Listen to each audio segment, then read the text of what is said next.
Ce soir, laisse-toi porter par une enquête ancienne, racontée à voix basse, dans l'Angleterre paisible du XIXe siècle. Un anniversaire célébré dans une grande demeure. Un diamant ancien venu d'Orient. Et une disparition qui trouble le silence d'une nuit d'été. Cette histoire est une réécriture narrative moderne et apaisée d'un grand classique du domaine public, La pierre de lune de Wilkie Collins, pensée pour accompagner l'endormissement, sans tension ni violence. Ici, le crime n'est pas une violence soudaine. Il est une absence. Un bijou qui n'est plus à sa place. Un mystère glissé entre les plis d'une maison endormie. L'enquête ne cherche pas à surprendre. Elle écoute. Elle observe les détails. Elle suit les pas discrets des domestiques, des invités, des confidences murmurées. Et peu à peu, la vérité se révèle, non pas comme un éclat brutal, mais comme une lumière douce au fond de la nuit. Installe-toi confortablement. Laisse l'histoire se dérouler. Et permets-toi de t'endormir quand tu le souhaites. Il existe, quelque part dans les temples sacrés de l'Inde, des pierres précieuses que nul homme ne devrait toucher. Des joyaux protégés par les dieux. Gardés par des prêtres depuis des siècles. La pierre de lune était l'une d'elles. C'était un diamant jaune d'une beauté extraordinaire. Gros comme un œuf de pigeon. Taillé en forme de lune. On disait qu'il brillait dans l'obscurité. Qu'il captait la lumière et la renvoyait comme un astre vivant. Il ornait le front d'une statue sacrée dans un temple du sud de l'Inde. 3 prêtres brahmanes veillaient sur lui jour et nuit. Génération après génération. Leur mission était simple, protéger la pierre de lune. Empêcher qu'elle ne tombe entre des mains profanes. Car une malédiction pesait sur le diamant. Quiconque le volerait serait poursuivi par le malheur. Et sa famille avec lui, jusqu'à ce que la pierre retourne à sa place légitime. Mais en 1799, pendant le siège de Seringapatam, un officier anglais du nom de John Erncastle viola le temple. Il massacra les 3 gardiens. Et il prit la pierre de lune. Il rentra en Angleterre avec son butin. Mais le diamant ne lui apporta que malheur. Sa famille le rejeta. Ses amis le fuirent. Il vécut seul, haï, craint. Et lorsqu'il mourut, en 1848, personne ne pleura. Mais avant de mourir, John Erncastle écrivit un testament. Un testament étrange. Cruel, même. Il léguait la pierre de lune à sa nièce, Rachel Verindé. La fille de sa sœur. Une jeune fille qu'il n'avait jamais aimée. Qu'il avait même détestée. Le diamant devait lui être remis le jour de ses 18 ans. Pourquoi ce cadeau empoisonné? Personne ne le savait. Peut-être voulait-il se venger de sa sœur. Peut-être voulait-il transmettre la malédiction. Ou peut-être espérait-il, obscurément, que le diamant retrouverait un jour son chemin vers l'Inde. Quoi qu'il en soit, en 1848, Rachel Verindé n'avait que 10 ans. Elle ignorait tout de l'existence de la pierre de lune. Mais 8 ans plus tard, le jour de ses 18 ans, le diamant lui fut remis. Et avec lui, le malheur. Le jour se leva radieux sur la maison des Verindé, dans le Yorkshire. C'était le mois de juin. Les jardins étaient en fleurs. L'air sentait la rose et le chèvrefeuille. Tout respirait la joie. La fête. Rachel Verindé avait 18 ans aujourd'hui. C'était une jeune fille vive, intelligente, au caractère bien trempé. Elle avait des cheveux bruns, des yeux sombres, et un sourire qui illuminait son visage. Sa mère, Lady Verindé, était une femme douce et respectable. Veuve depuis plusieurs années. Elle adorait sa fille. Elle avait organisé une petite fête en son honneur. Rien d'ostentatoire. Juste quelques amis proches. Quelques parents. Parmi les invités se trouvait Franklin Blake. Un jeune homme élégant, cultivé, qui revenait d'un long séjour à l'étranger. Il était le cousin de Rachel. Et il l'aimait en secret depuis l'enfance. Il y avait aussi Godfrey Ablewhite. Un homme séduisant, charitable, respecté de tous. Il venait d'une famille riche. Il dirigeait plusieurs œuvres de bienfaisance. Tout le monde l'admirait. Et lui aussi aimait Rachel. Et puis il y avait les domestiques. Le fidèle Gabriel Betteredge, intendant de la maison depuis 40 ans. Un homme simple, loyal, qui vouait une admiration sans borne à Robinson Crusoe, qu'il citait à tout propos. Et Rosanna Spearman, une jeune servante au passé trouble, recueilli par Lady Verinder par charité. La journée se déroula dans la bonne humeur. Rachel ouvrit ses cadeaux. Elle rit. Elle remercia. Tout était parfait. Puis vint le moment où M. Bruff, l'avocat de la famille, se présenta avec une boîte scellée. « Miss Verinder, dit-il gravement, voici un legs de votre oncle, John Erncast. Il devait vous être remis aujourd'hui. » Rachel prit la boîte avec curiosité. Elle l'ouvrit. Et elle découvrit la pierre de lune. Le diamant brillait comme un feu liquide. Jaune. Lumineux.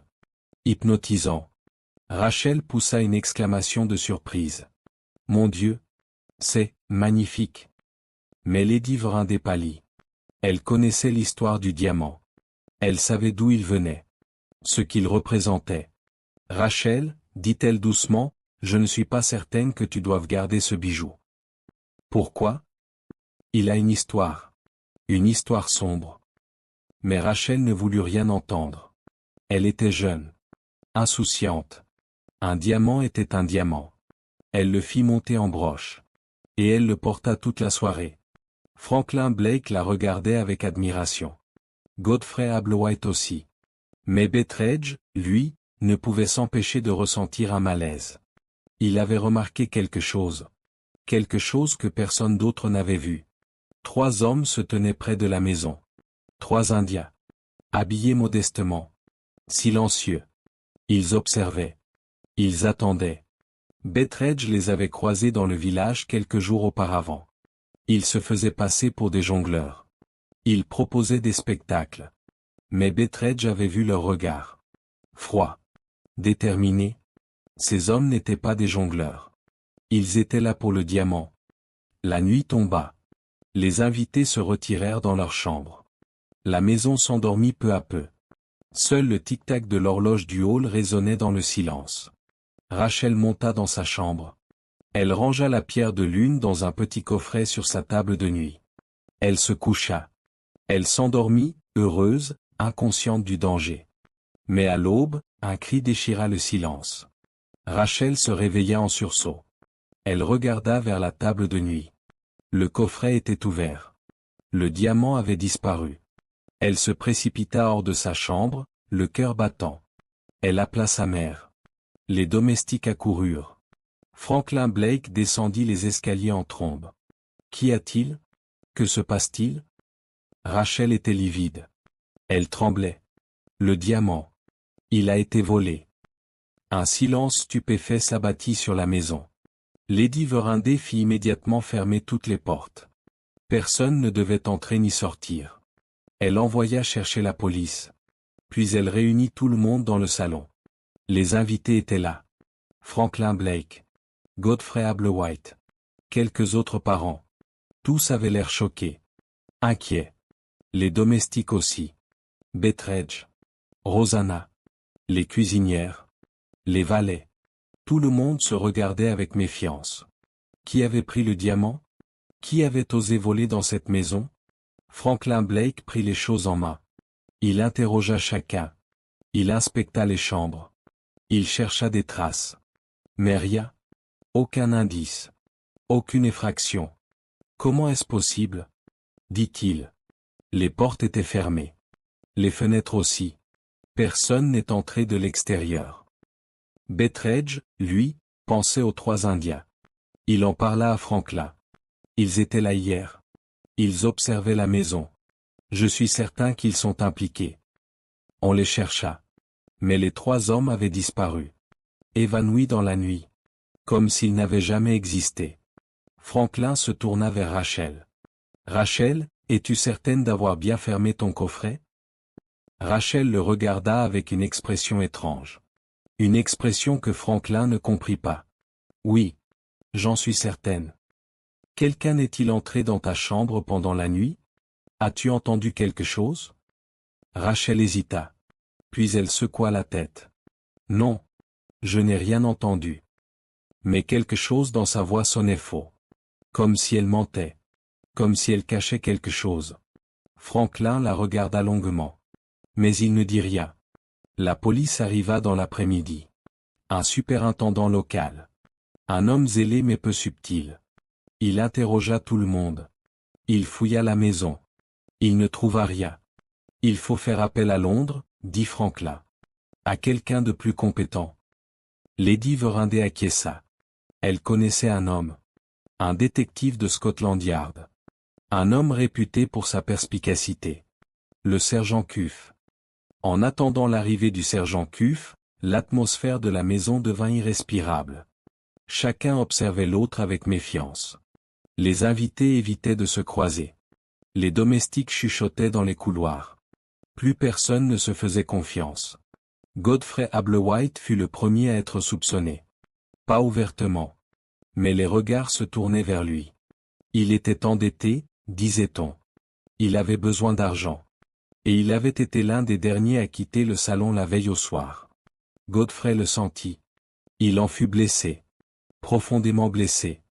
Je n'arrive pas à croire que l'on puisse penser cela de moi, dit-il à Franklin. Moi qui ai consacré ma vie à aider les autres. Franklin ne répondit pas. Il ne savait que penser. Ensuite, les soupçons se portèrent sur les domestiques. Rosanna Spearman, en particulier. Elle avait un passé. Avant d'entrer au service de Lady Verinder, elle avait été emprisonnée pour vol. Lady Verinder lui avait donné une seconde chance. Mais maintenant, tout le monde se demandait si cette confiance n'avait pas été mal placée. Rosanna sentait les regards sur elle. Elle devenait de plus en plus silencieuse. De plus en plus effacée. Elle semblait porter un poids terrible. Et puis il y avait Rachel. Rachel qui ne pleurait pas la perte du diamant. Rachel qui ne semblait pas en colère. Rachel qui refusait de répondre aux questions. Qui s'enfermait dans sa chambre. Qui évitait tout le monde. Franklin essaya de lui parler. Il frappa à sa porte. Rachel, laisse-moi entrer. Dis-moi ce qui ne va pas. Va-t'en, Franklin. Je veux t'aider. Tu ne peux pas m'aider. Personne ne peut. Sa voix était dure. Presque hostile. Franklin en fut bouleversé. Que se passait-il? Pourquoi se comportait-elle ainsi? Il insista. Rachel, si tu sais quelque chose, tu dois le dire. La porte s'ouvrit brusquement. Rachel apparut. Ses yeux brillaient de colère. Je ne sais rien. Et je ne veux plus en entendre parler. Tu comprends? Plus jamais. Elle claqua la porte au nez de Franklin. Il resta immobile dans le couloir, le cœur lourd. Quelque chose n'allait pas. Quelque chose de grave. Mais quoi? Les jours suivants, le comportement de Rachel devint de plus en plus incompréhensible. Elle refusait de voir Franklin. Elle refusait de voir sa mère. Elle restait enfermée dans sa chambre. Elle ne mangeait presque pas. Elle semblait porter un fardeau terrible. Lady Verinder était désespérée. Elle ne reconnaissait plus sa fille.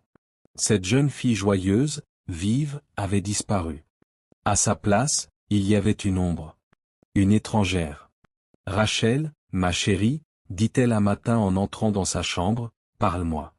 Je t'en supplie. Qu'est-ce qui te tourmente? Rachel leva vers elle des yeux rougis. Je ne peux pas, maman. Ne me demande pas de parler. Mais pourquoi? Parce que si je parle, je détruirai quelqu'un. Quelqu'un que j'aime. Lady Verinder sentit son sang se glacer. De qui parles-tu? Mais Rachel ne répondit pas. Elle se détourna. Et Lady Verinder comprit qu'elle n'obtiendrait rien de plus. Elle sortit de la chambre, le cœur brisé. Elle croisa Franklin dans le couloir. Elle refuse toujours de parler, demanda-t-il. Lady Verinder hocha la tête. Je crois qu'elle sait qui a volé le diamant. Franklin sursauta. Quoi? Elle protège quelqu'un. J'en suis certaine. Mais je ne sais pas qui. Franklin réfléchit. Qui Rachel protégerait-elle? Qui aimait-elle au point de garder un tel secret? La réponse lui glaça le sang. Lui? Elle le protégeait, lui? Mais pourquoi? Que croyait-elle qu'il avait fait? Il essaya à nouveau de lui parler. Mais Rachel refusa de le recevoir. Elle fit dire par une domestique qu'elle ne voulait plus jamais le revoir. Franklin était anéanti. Il ne comprenait pas. Il n'avait rien fait. Il n'avait pas volé le diamant. Comment pouvait-elle penser cela de lui? Mais alors, une autre question se posa. Si Rachel croyait qu'il avait volé le diamant, pourquoi le protégeait-elle? Pourquoi ne le dénonçait-elle pas? Parce qu'elle l'aimait. Franklin comprit. Et cette révélation le brisa autant qu'elle le bouleversa. Rachel l'aimait. Mais elle croyait qu'il l'avait trahi. Et elle préférait souffrir en silence plutôt que de le dénoncer. Il fallait qu'il découvre la vérité. Il fallait qu'il lui prouve son innocence. Mais pour cela, il devait d'abord découvrir qui avait réellement volé la pierre de lune. Le sergent Cuff arriva par un matin pluvieux. C'était un homme mince, au visage sec, aux yeux perçants. Il portait un costume sombre, impeccable. Il parlait peu. Il observait beaucoup. Betteredge le reçut avec méfiance. Il n'aimait pas les détectives.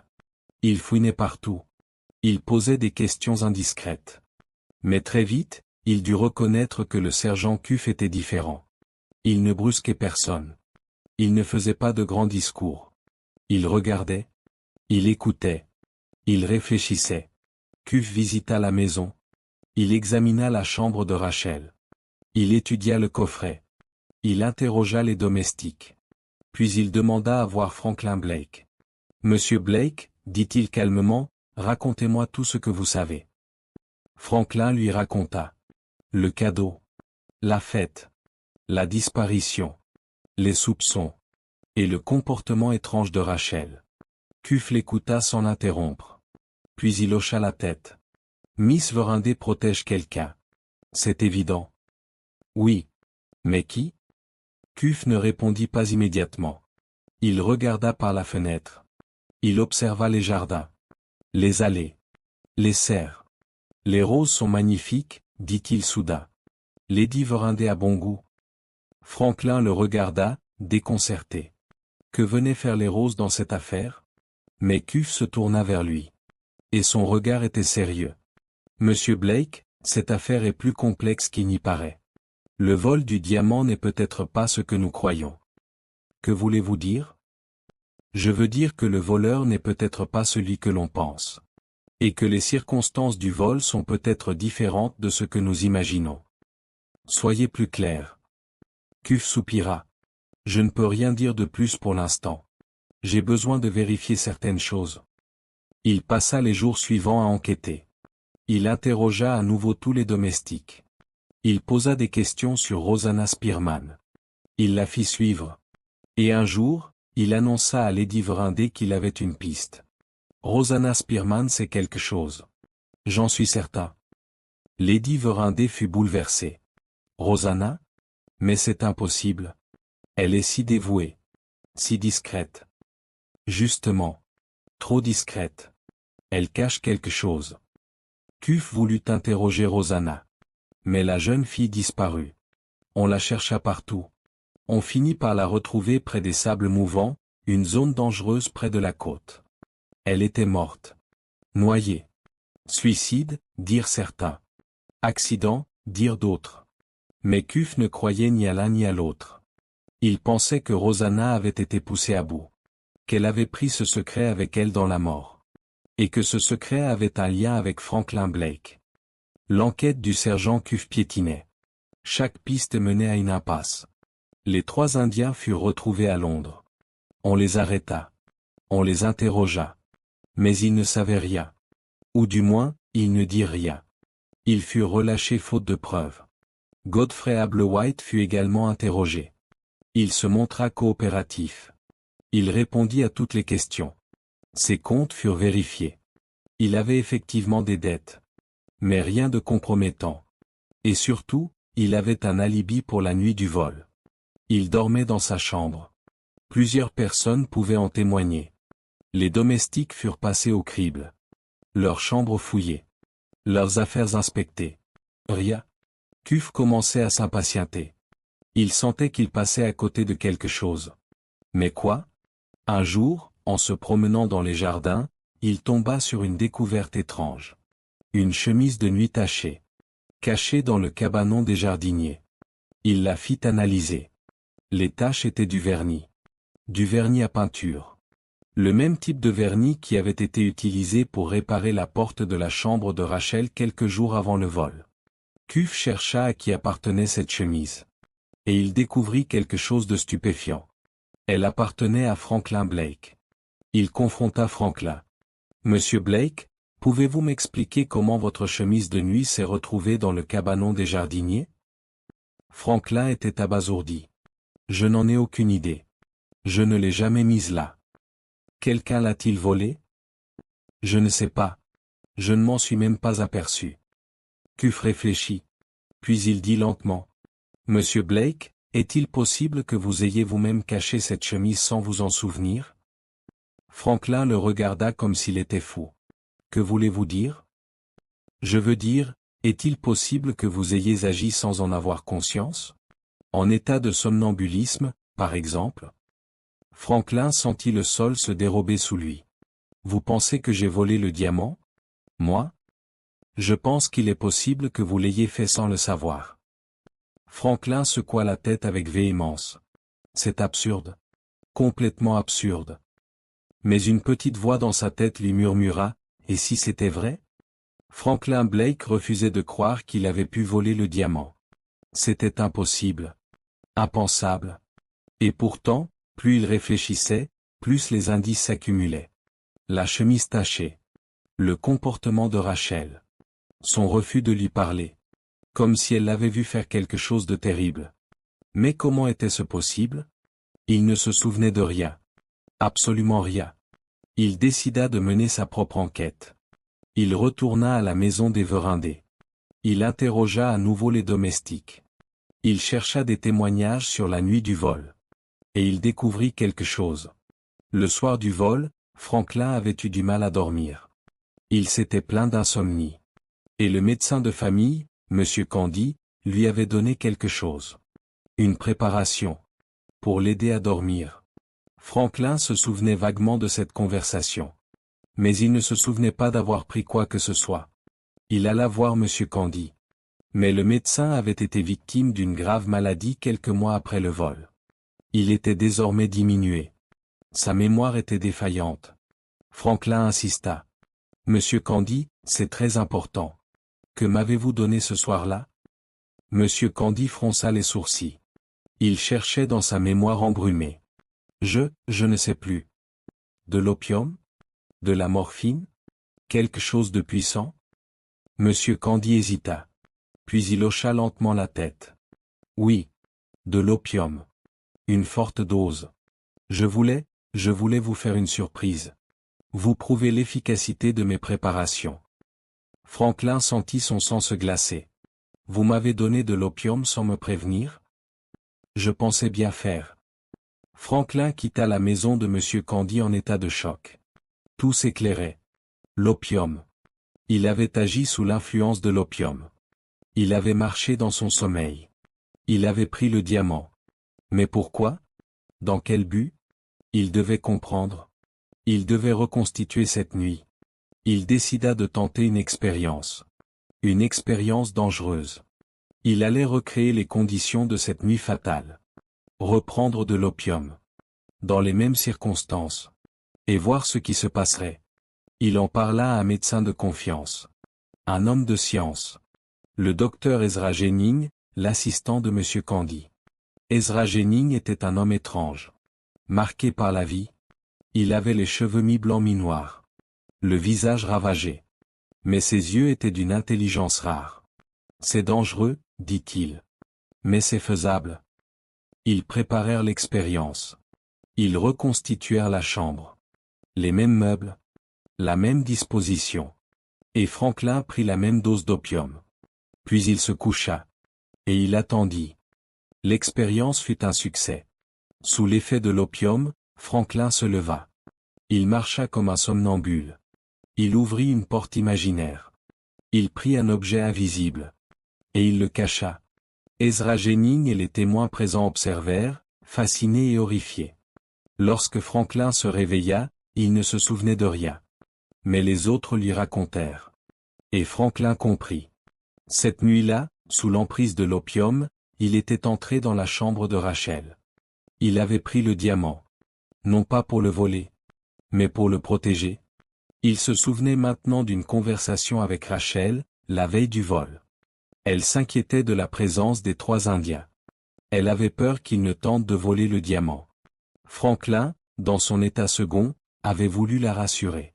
Il avait pris le diamant pour le mettre en sécurité.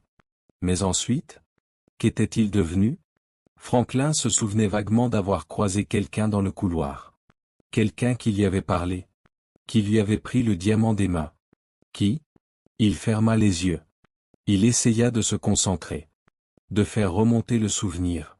Et soudain, il vit un visage. Godfrey Ablewhite. Franklin ouvrit les yeux, stupéfait. Godfrey. C'était Godfrey qui avait pris le diamant. Il avait dû voir Franklin marcher dans son sommeil. Il avait compris la situation. Et il en avait profité. Il avait pris le diamant. Il l'avait gardé. Tout s'expliquait maintenant. Le comportement de Rachel. Elle avait vu Franklin entrer dans sa chambre. Elle avait cru qu'il volait le diamant. Et elle l'avait protégé par amour. Mais elle ignorait que Godfrey avait ensuite pris le diamant à Franklin. Franklin devait retrouver Godfrey. Il devait récupérer le diamant. Et il devait prouver son innocence à Rachel. Mais Godfrey avait disparu. Franklin se lança à la recherche de Godfrey Ablewhite. Mais l'homme s'était évaporé. Il avait quitté Londres. Personne ne savait où il était. Franklin était désespéré. Il avait enfin compris la vérité. Mais il ne pouvait pas la prouver. Et surtout, il ne pouvait pas la dire à Rachel. Il alla voir Rachel. Elle vivait maintenant à Londres, avec sa mère. Lady Verinder était gravement malade. Les médecins parlaient de quelques mois. Peut-être mois. Rachel accepta de recevoir Franklin. Mais à peine fut-il entré qu'elle se raidit. « Que veux-tu, Franklin ? » « Je veux te parler. Te dire la vérité. Je ne veux rien entendre. »« Rachel, je t'en supplie. Écoute-moi. » Elle se tourna vers lui. Ses yeux étaient durs. Blessés. « Je t'ai vu, Franklin. Cette nuit-là. Je t'ai vu entrer dans ma chambre. Je t'ai vu prendre le diamant. Je sais. Mais ce n'était pas ce que tu crois. Alors qu'est-ce que c'était ? Franklin lui expliqua. L'opium. Le somnambulisme. Son intention de protéger le diamant. Et le fait que quelqu'un d'autre l'avait pris ensuite. Rachel l'écouta en silence. Puis elle dit doucement. Pourquoi ne me l'as-tu pas dit plus tôt ? Parce que je ne m'en souvenais pas. Je viens seulement de comprendre. Rachel ferma les yeux. Des larmes coulaient sur ses joues. J'ai cru que tu m'avais trahi. J'ai cru que tu avais volé le diamant par cupidité. Et j'ai préféré me taire plutôt que de te dénoncer. Je sais. Et je t'aime pour cela. Rachel leva les yeux vers lui. Tu m'aimes ? Depuis toujours. Ils se regardèrent en silence. Puis Rachel se jeta dans ses bras. Elle pleura. Franklin la serra contre lui. Pardonne-moi, dit-elle. Pardonne-moi de ne pas avoir eu confiance. Il n'y a rien à pardonner. Mais le soulagement fut de courte durée. Lady Verinder mourut quelques semaines plus tard. Rachel était dévastée. Elle avait perdu sa mère. Et elle n'avait toujours pas récupéré le diamant. Franklin promit de continuer à chercher. De retrouver Godfrey. De rendre justice. Mais les mois passèrent. Et Godfrey restait introuvable. 1 an après le vol, Franklin reçut une lettre étrange. Une lettre d'un banquier de Londres. Un certain monsieur Luker. Le banquier demandait à le rencontrer. C'était urgent, disait-il. Cela concernait la pierre de lune. Franklin se rendit immédiatement à Londres. Il rencontra monsieur Luker dans son bureau. Monsieur Blake, dit le banquier, je dois vous confier quelque chose. Il y a 1 an, un homme est venu me voir. Il m'a confié un objet de valeur. Il voulait le mettre en gage. Pour 1 an. Quel objet ? Un diamant. Un diamant jaune. Le cœur de Franklin se mit à battre plus vite. La pierre de lune. Oui. L'homme m'a demandé de le garder pendant 1 an. Puis de le lui rendre. Contre paiement, bien sûr. Qui était cet homme ? Il a refusé de donner son vrai nom. Mais je l'ai reconnu. C'était monsieur Godfrey Ablewhite. Franklin sentit une rage froide l'envahir. Où est-il maintenant ? Je ne sais pas. Mais le délai d'1 an expire dans 3 jours. Il doit venir récupérer le diamant. Franklin comprit. Godfrey avait mis le diamant en gage pour obtenir de l'argent rapidement. Mais il ne pouvait pas le vendre tout de suite. Trop risqué. Trop reconnaissable. Il avait attendu que les choses se calment. Et maintenant, il allait revenir le chercher. Franklin élabora un plan. Il allait attendre Godfrey. Le confondre. Le forcer à avouer. Il prit contact avec le sergent Cuff. Le détective accepta de l'aider. Ils préparèrent un piège. 3 jours plus tard, Godfrey Ablewhite se présenta à la banque. Il était déguisé. Barbe postiche. Lunettes teintées. Mais Franklin le reconnut immédiatement. Godfrey récupéra le diamant. Il le glissa dans sa poche. Et il sortit de la banque. Franklin et le sergent Cuff le suivirent. Ils le filèrent à travers les rues de Londres. Godfrey semblait nerveux. Il regardait sans cesse derrière lui. Puis, soudain, il entra dans une maison discrète. Une pension de famille. Franklin et Cuff attendirent. Puis ils entrèrent à leur tour. Ils montèrent l'escalier. Ils frappèrent à la porte de la chambre de Godfrey. Pas de réponse. Ils enfoncèrent la porte. Et ils découvrirent Godfrey Ablewhite. Mort. Étranglé. Le diamant avait disparu. L'enquête sur la mort de Godfrey Ablewhite révéla la vérité finale. Les 3 Indiens étaient revenus. Ils n'avaient jamais abandonné. Ils avaient suivi Godfrey. Ils avaient attendu le bon moment. Et lorsqu'il avait récupéré le diamant, ils l'avaient tué.